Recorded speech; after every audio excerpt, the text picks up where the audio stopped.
Hello there, viewer. Brian here at 3TR. I'm here to give you my review of Kick-Ass 2. Now, in terms of overall plot, Kick-Ass 2 takes place, I believe, a number of years after the events of the first one, in which the character of Kick-Ass is kind of still doing his own thing. The character of Hit Girl has since somewhat maybe retired the whole vigilante ghetto and trying to return back to a somewhat normal life. And the character of Red Mist / McLovin is still a bit butthurt that Kick-Ass kind of blew his dad straight to hell, and decides that he wants to get revenge on him. Now, since that time, Kick-Ass and Hit Girl have decided to join a somewhat like neighborhood watch group of people trying to be heroes, and they try to do their own thing. They're just trying to do good deeds. And on the other hand, Red Mist, or damn, I cannot get over that name he picks for himself. He pretty much calls himself the mother effer. I'm going to keep this PG.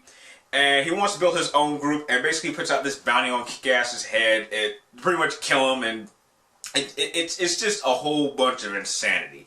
Now, I would like to state this right now. I only saw the first Kick-Ass once, and although I did find it somewhat enjoyable on the entertainment level, I can acknowledge that it had a number of problems that really have prevented me from seeing it a second time. And I'm sorry to say that this movie really suffers from a lot of the same problems. My biggest problem with Kick-Ass 2 is that I understand this is adapted from a comic book, but it doesn't seem to really know what it's trying to be. It feels like it's two different movies or two different styles of one movie, and it just mixes them together.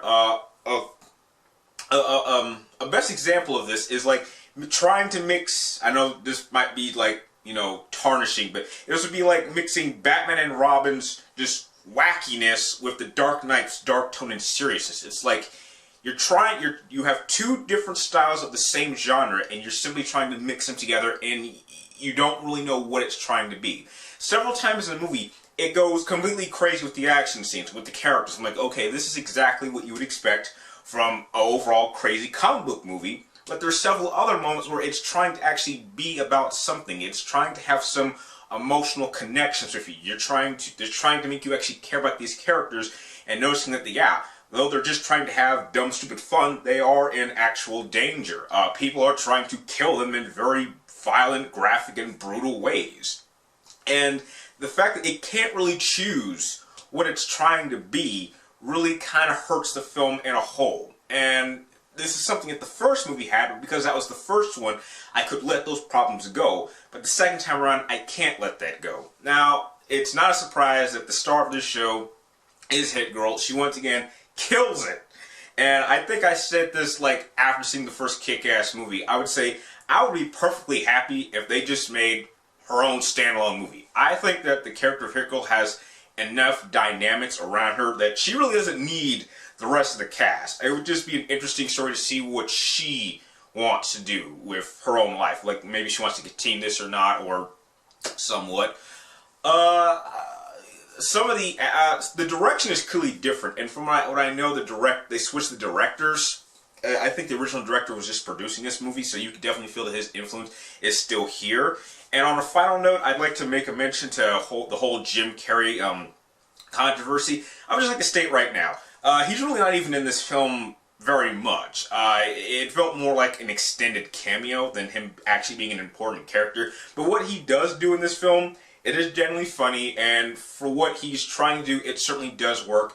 And I can really understand his whole viewpoint of it maybe being a bit too violent, because there are a number of scenes that are really graphic, which kind of venture into the whole batshit crazy side of a comic book movie, and is probably the type of graphicness I would expect to see in a future Deadpool movie, which I hope we get one day.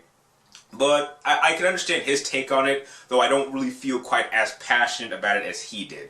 So without that, I have to unfortunately give Kick-Ass 2 a C+. I strongly recommend you see it for yourself, because that is just what I would give from my personal experience, and I'm sure that other people are going to have a much more enjoyable time seeing this film.